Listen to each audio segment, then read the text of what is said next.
Welcome, I'm Paul, this is Dave, this fella here. I always have to take him off my shoulder now so people know that he is a stuffed animal. He's not part of my being. That was funny when he was on my head before. Here in North Carolina, we've been inundated with a ton of rainwater and it's caused flooding everywhere. Apparently not in my county or town, but right next door, feet away almost. It could have happened to me, but the water processing plant was damaged, so they have 2 days of water left. They can't take showers. It's crazy to me that, stuff like that it seemed like the tropical storm came out of nowhere. There was almost no warning. It just was there. And then just a few hours ago, before I woke up, we had a huge storm again. Didn't last as long, but still. Apparently downtown Durham was flooded too. I don't know what's going on. I don't think this is normal. I haven't lived here for long, but yeah, pretty crazy. Anyways, on to the stories. I have 14 Glitch in the Matrix and paranormal stories today. Let's get to it. Case file number 2754, written by Nason Gibb. I guessed my way into math legend. One time, in high school calculus class, my teacher had a little game for extra credit. The game was to guess the area under a curve just by looking at it. We didn't get to see the equation, only the actual curve. My teacher put the curves up on the projector, and we have to write out answers down. Whoever was closest to the actual value got 1 point. Also, this was before we learned integrals, so I wasn't even able to use that to figure out the answer. Anyway, I had been up the entire night before, and I was extremely tired, almost in a waking trance. I really didn't have the willpower or motivation to play my teacher's stupid game. Anyways, the first curve comes up. I just wrote down some bullcrap answer, wasn't even trying. Got it right. I was surprised, but I knew it was just dumb luck.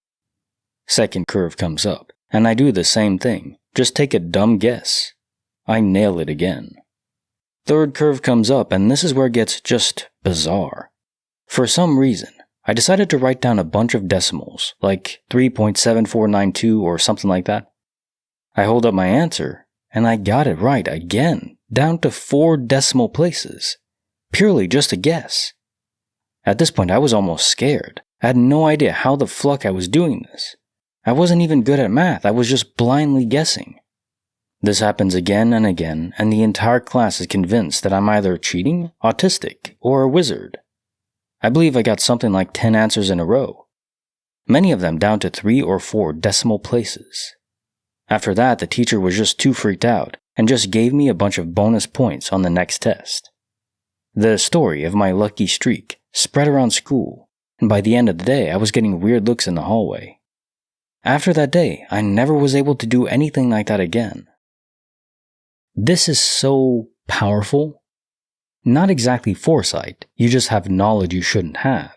Maybe less usable, because this never happened again, but that knowledge doesn't just materialize from nowhere, right? You could say it's your subconscious mind taking over, piloting the vessel. But where did the subconscious mind get the answers? Did you really just know it all? Is it that we're all so smart, we have all the answers baked in there in our processing center that is not consciously accessible? For some reason, just trusting your gut went to another level? I don't know, but it's awesome. Really wish it would always work. Case file number 2755, written by Think Artichoke 9128. The Tumeric Code. This happened at my ex's and I's first apartment together about 7 years ago, but it still haunts me to this day. I've never been able to figure out what happened. One day, at our first apartment, we went to get some groceries. While we were there, we got the usual stuff that we needed, and he pointed out that their turmeric root was on sale. We ended up getting one as we both were curious on how to cook with it and prepare it, etc.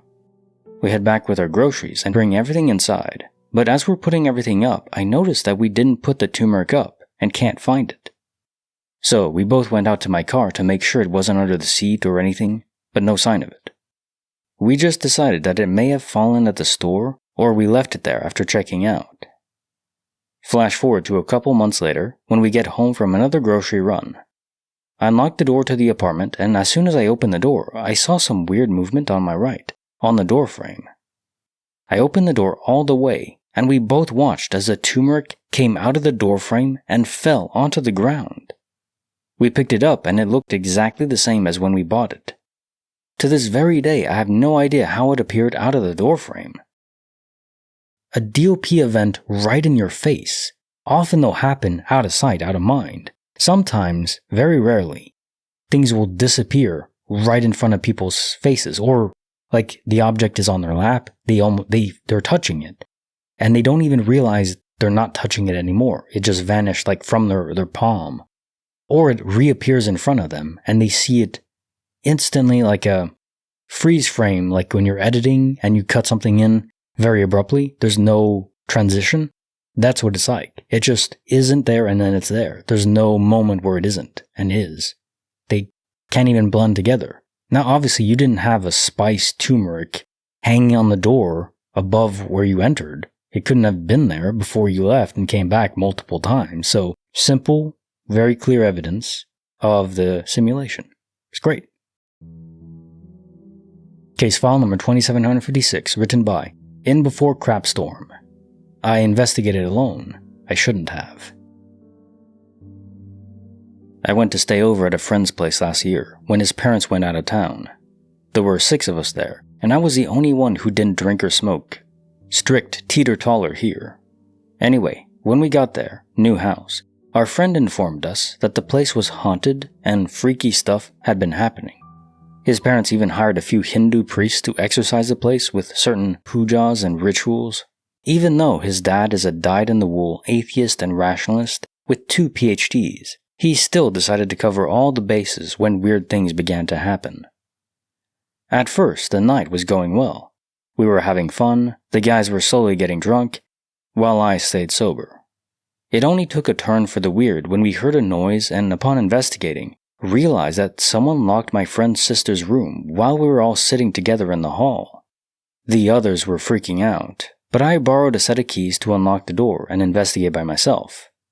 Looked at every nook and cranny of the place and didn't find anything suspicious. Called my friend in and he saw nothing was wrong either. We then decided to call the 4 other friends into the room. When we returned a few seconds later, I crap you not, every damn shelf, drawer, and cupboard in the room, even the ones too high to be reached unless you stand on a chair or are 7 feet tall, had been opened in the brief amount of time we stepped out of the room. By now, everyone was pretty terrified and high and having a bad trip, and they kept asking me for reassurance, figuring that I should have reasonable explanation, being the sober one. I don't, and we all go to my friend's bedroom and decide to pass time by watching anime till the sun comes up. As we were watching an episode of Bleach, one of my friends who was unfamiliar with the show asked, "What's the story about?" Before I casually said, "Oh, it's about gods of death who help souls cross over to the next world," and before I could finish my sentence, all the taps in the bathroom switched on. The bathroom door was open and in our line of sight, and water gushed forth violently for a few seconds before it switched itself off. Everyone freaked. We didn't sleep a wink and went home at first light. This is where the story ended, but then a week later, when my friend's family returns to town, his older sister, who is mentally challenged and very childlike, spends all day talking to herself in her room. He doesn't let it bother him, till she walks up to him and says, "You had a party here with your friends when we were gone.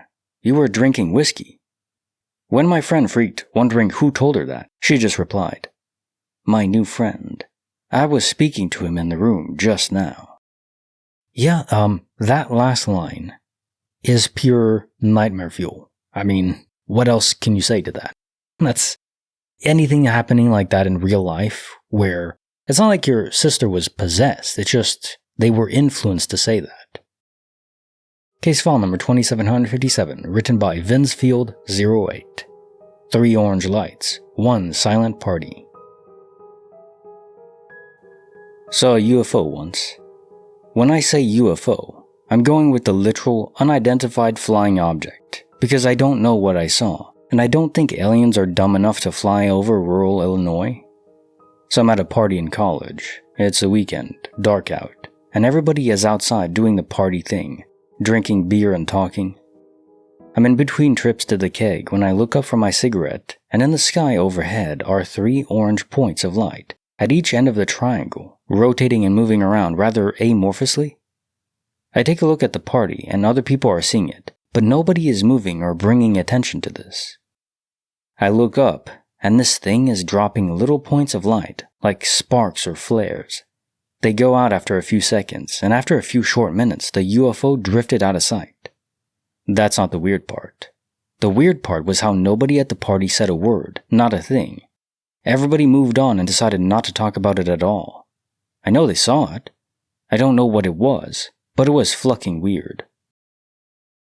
I lean more towards military tests these days. I do believe aliens are here, but I think the idea that they would allow themselves to be seen so often, it's not very likely, is it? We're probably seeing military tests.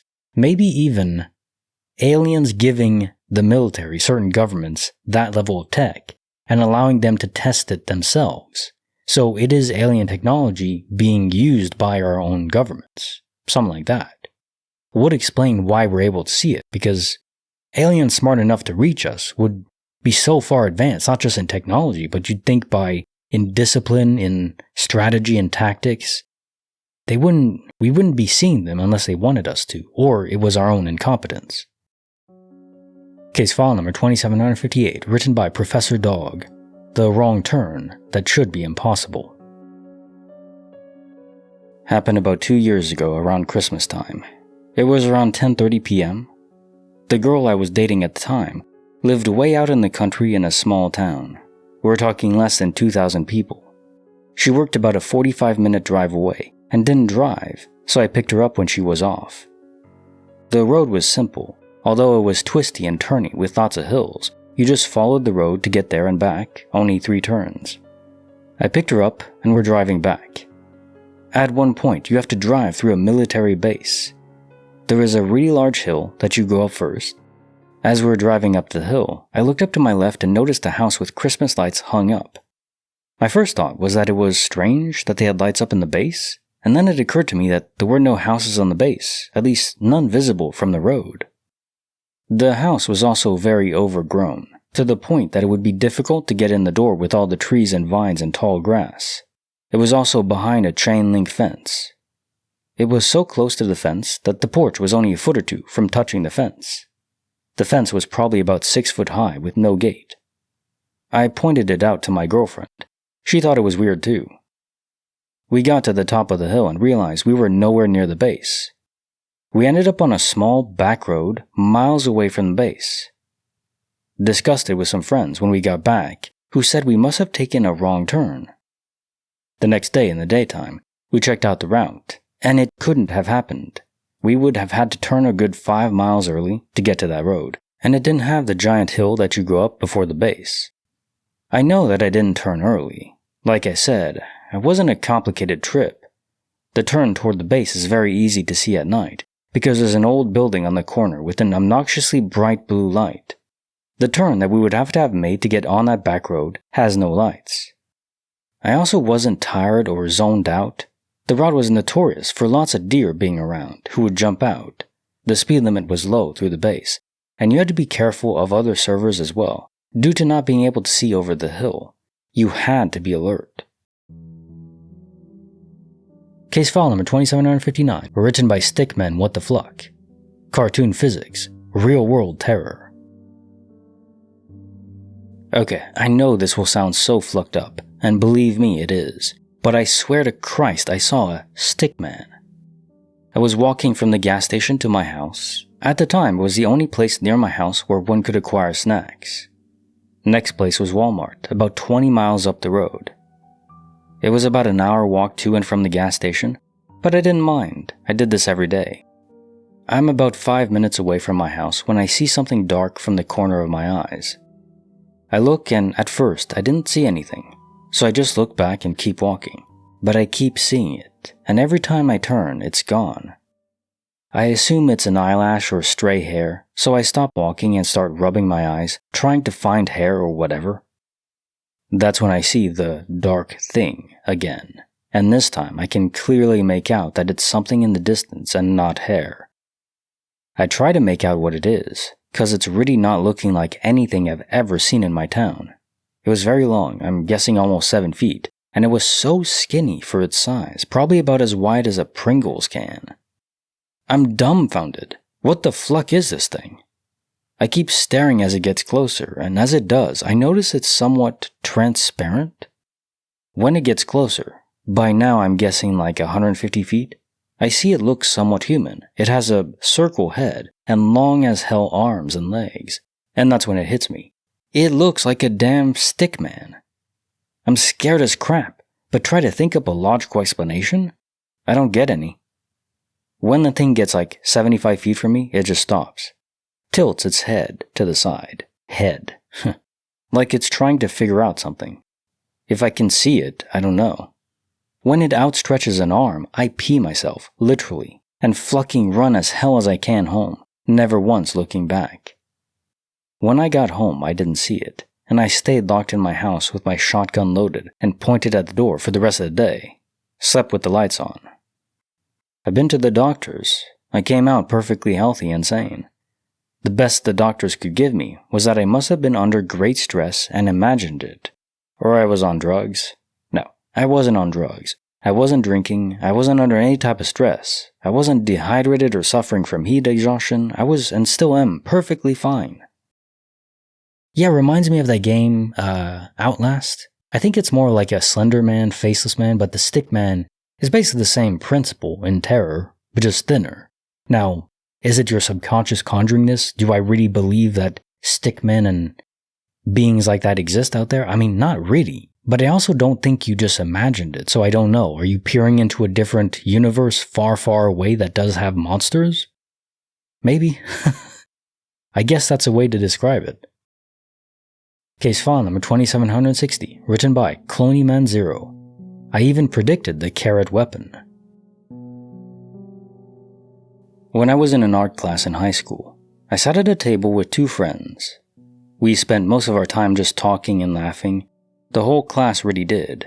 The teacher had no control of us. One Monday, we had a double lesson of art, and at the start of class, we took our seats and started working on our projects. A few minutes later, one of my friends starts to tell us about a movie he saw. After his second sentence, I stopped him and said to him, "Dude, you told us about this on Friday." And he started to protest and say he didn't. My second friend backed him up, saying he has never heard of this movie before. I then said to him, "Impossible, you told us this in Friday's art class. You were sitting right there, and you said you watched this awesome action movie that was completely over the top." I then went into detail and explained all of the main points that he had told us the previous Friday. The part where he had used a carrot to fire a gun. The part where he had intimacy with a woman while guys with guns poured in through the doors and windows. The movie was Shoot 'em Up. I went into a crazy amount of detail. He then informed me that it was impossible because he only watched the movie the night before. We then tried to explain how I knew exactly what he was going to say and worked out that we hadn't even spoken to each other that day until that point in art class. A few weeks later, I rented out the movie and I had definitely never seen it before. The whole thing was so weird. I knew exactly what he was going to say, and it was just like I was remembering it. I even had visuals in my head of him sitting in that same seat telling us the story. We all put it down to me being a crazy time traveler and never mentioned it again. I have also had other little instances similar. 3 weeks ago, I had a dream. I was in a car going down a highway looking on my phone at car-carrying companies. When I woke up, I thought to myself, what the hell was that? I have never seen that road before, and why was I looking at car-carrying companies? A week later, I was looking for a way to transport an unregistered car on my phone while going down a highway in a city that I was visiting, when I looked out the window and instantly knew I had been here before.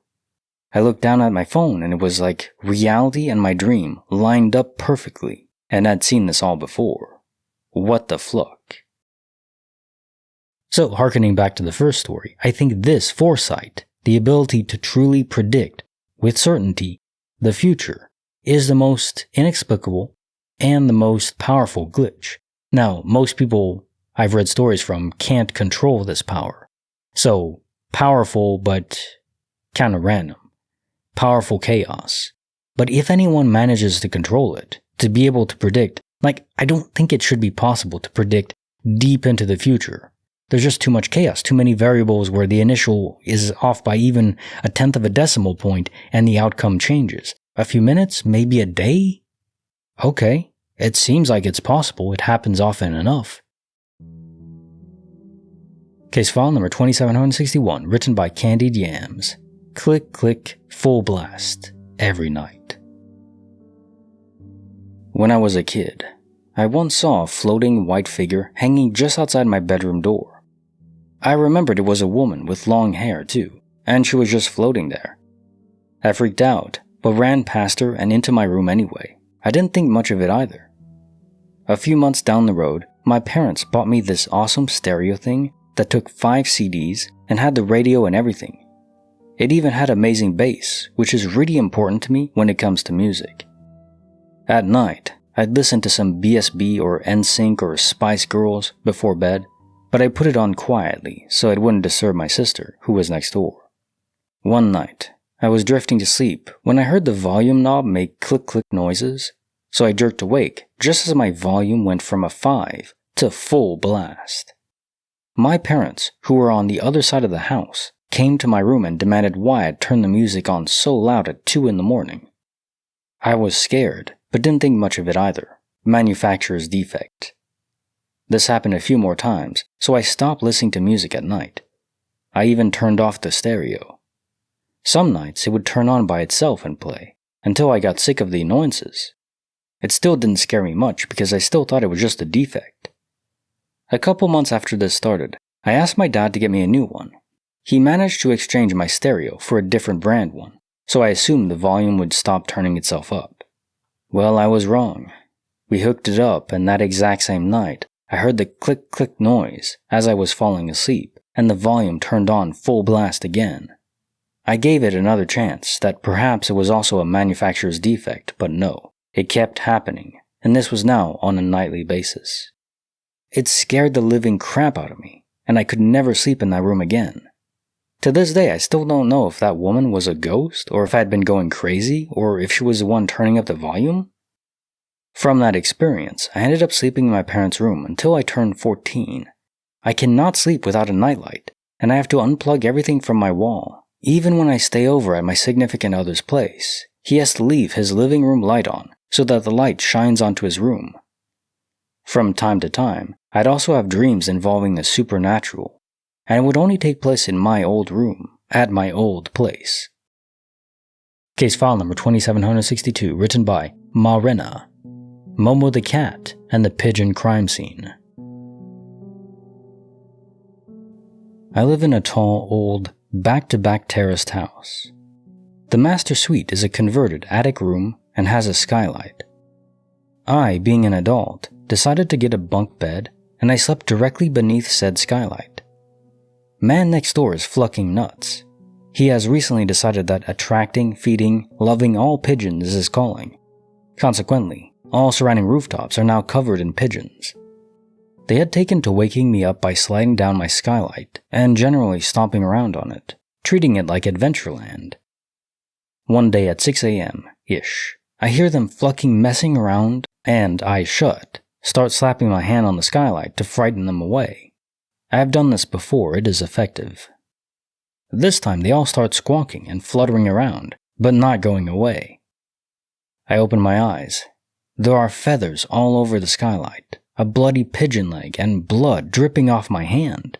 My hand! The window is shut. My window is in fact locked. Now I'm in the bathroom washing my hand. When the old jerk from next door goes outside to commence the feed, he starts ranting at his cat. "Why'd you kill the nice pigeon, Momo?" Later on that day, I go outside and he's laid it out on his window ledge. It's missing a leg, and is scabbed over in dried blood like it's been hit by a car.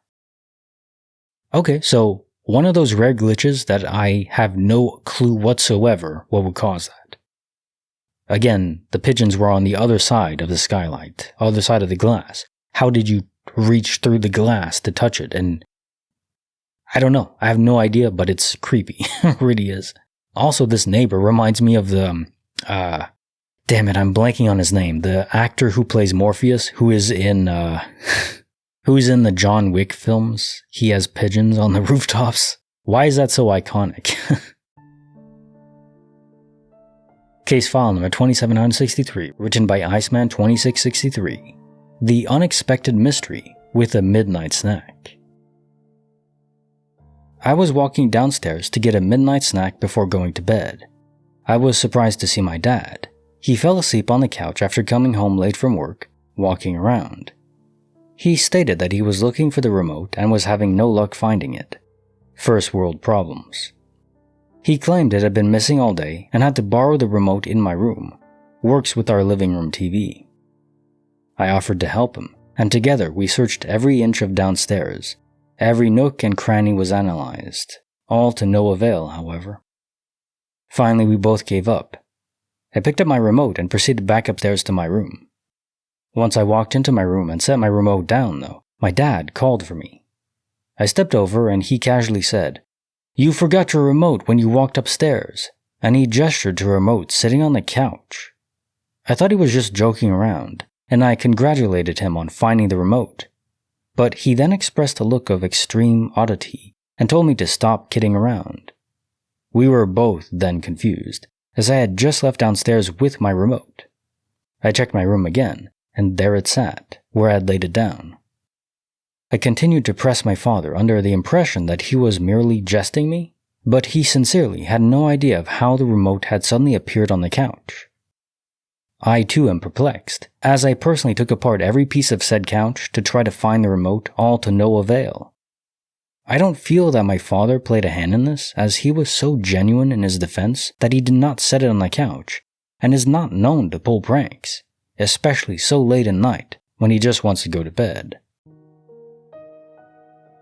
Case file number 2764, written by Rasputout. Same day, same questions, same confused teacher. When I was in primary school, I had 2 days that were the biggest déjà vus ever, or something glitched up in reality. The second day was a mirror copy of the first, from how my mom woke me up, to the conversations I had with my friends before school, to what we studied in class. For the most part, I didn't think about it much and just thought we were rehashing stuff in class, and the conversations were on the same topic by chance. But it came to an odd climax during a game we played in class. It was called Shootout, where 5 students line up and the teacher asks a fairly complicated, for a 4th grader, question on any topic. The first person to answer gets to stand back. Then it continues until the last 2 people are left and the loser has to sit back down, and then a new round begins. On the first day, I only got to about the 3rd round, then lost, but I still watched with attention to all the questions and answers. However, the next day I was freaking out with how I knew what the teacher was going to ask me, and that no one else noticed it at all. I answered every question right off the bat, even the ones I was standing back for. My teacher told me to give the other kids a chance, and I laughed and said she'd already asked these questions yesterday.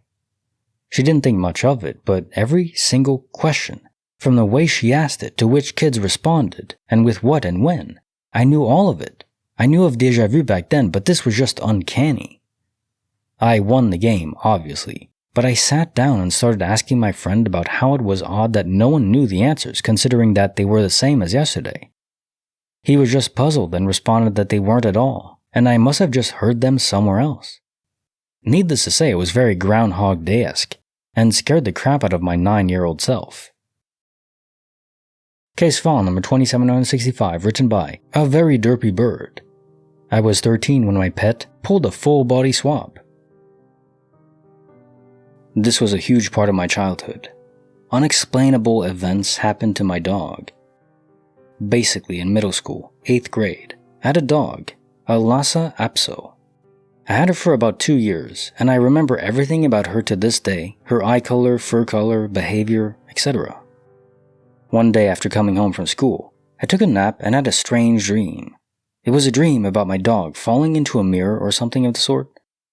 It didn't seem very long, and I woke up in about an hour. I took my dog on a walk and later gave her a bath. Usually, I wash my dog in our garage, with the garage door open. I went to work on her, as in cleaning her, and halfway through, finishing up the soap and about to just rinse her off with more water, I looked away. I don't remember why, though I think it was because I smelled some food a few feet away. But then I felt some movement under my hands, which I thought was my dog shaking herself dry. But no, right in front of my eyes was not my white-furred dog. It was a cat. This scared my butt off. All of a sudden, I had a cat being washed by me, just standing there and purring? Where the hell did my dog go? I mean, I love cats now, but I left it there to go searching for my dog. I called her name and asked a few neighbors if they saw her. Then I posted lost dog posters everywhere in the neighborhood, but did not alert the police. So I came back and just adopted the cat. I have no idea what the fluck happened to this day. Oh, and I have a phobia of mirrors now too. Case file number 2766, written by Fluck Kyle. One finger, no ghosts. I was sitting with a Ouija board on my lap as I was just casually talking to friends. Playing around, I grabbed the stylus and put it on the board. What happened next is the craziest thing I've ever witnessed, and I still search for an answer to how it happened. I was resting one finger on the stylus and it started moving in perfect figure eights on the board. The boards are only supposed to work with 2 or more people touching it. It did 15 or so perfect figure eights before I freaked out and took my hand off. I am not artistic at all, so there is no way I could ever do this consciously. The way the stylus was moving was extremely creepy too. It was moving in a way that would be impossible for only one point of contact. I had 3 friends in the room who also witnessed it. My friend had told me that this happened to him a month before it happened to me. I didn't believe him and thought he was just blowing smoke up my butt. When I experienced it, I was in the same room of the house he was in. I am not saying this was supernatural, but I haven't found a scientific explanation for what occurred. I've even asked Ask Science, and the only thing they came up with an explanation is that it depended on 2 people touching the stylus. That explanation can explain how a Ouija board works, but my personal experience discredits this explanation. Case file number 2767, written by Roster Foster. 3 cups, 3 balls, and empty air. At the time I thought I understood it, but now it freaks me out. When I was around 5, I really loved magic. I remember seeing a show where a magician did the famous cup and ball trick. One day I really wanted to try it out, so I got 3 little Dixie cups and 3 cotton balls. I have to stress at the time, I had no idea of the mechanics involved. All I knew was that you put a ball underneath the cups and then the balls move around after you say the magic words. So I place a cotton ball on top of one of the cups and cover it with another to try and make it pass through the cup. Again, I had no idea how the actual trick worked, and it didn't work. Then I remembered I had to say the magic words, a real aha moment for a 5-year-old. So I retried the trick, but made it simpler by just covering one cotton ball with a cup. I was going to try and make the cotton ball I had move from cup to cup. I say the magic words and then I check under the cup, and to my delight, the ball is gone. I was slightly annoyed to discover the cotton ball was not in any of the other cups though. I figured I did something wrong. I tried this 2 more times and both times the cotton ball completely disappeared. I was in the middle of an empty space in the carpet in the living room, so it's not like they were able to roll underneath a couch or something, but I checked underneath anyway. I was pretty upset by how the balls disappeared when that's not part of the trick, and was trying to figure out a rational explanation. Rational for a 5-year-old, I guess. Until I remembered I had said the magic words. Then I figured I must have just used the wrong magic words, and that was that. I went on to play something else. How freaky that moment was didn't bother me until a year or so later when I realized that magic actually has a trick to it. By that time, my mom had bought me a beginner magic trick set. So I think you probably wouldn't tell us if this happened, but I think you got your Hogwarts letter, didn't you? You don't have to tell us, but we know. Now time for the jokes of the day. My cannibal girlfriend asked if I had anything we could make for dinner. Broke and a little embarrassed, I said, "All I have is ramen." She lit up and said, "Sounds great, I have that all the time." Had to pause for a second on this one. It is funny and gross. I was shocked to find out my son had an AI girlfriend. He told me he was dating a model. The man who came up with the concept of wind chill has died. He was 86, but he felt like 75. What do you call a flying nun? A bird? A plane? Nope, none of the above. I can't believe how hot it is today. It's so hot that my garlic had to take its clothes off. Imagine they could do that on their own. That'd be great. I hate peeling garlic, but I love garlic so much. Alright, if you want more stories, glitches, paranormal stories, up here, compilation, click it. Remember to like the video and subscribe. See you next time.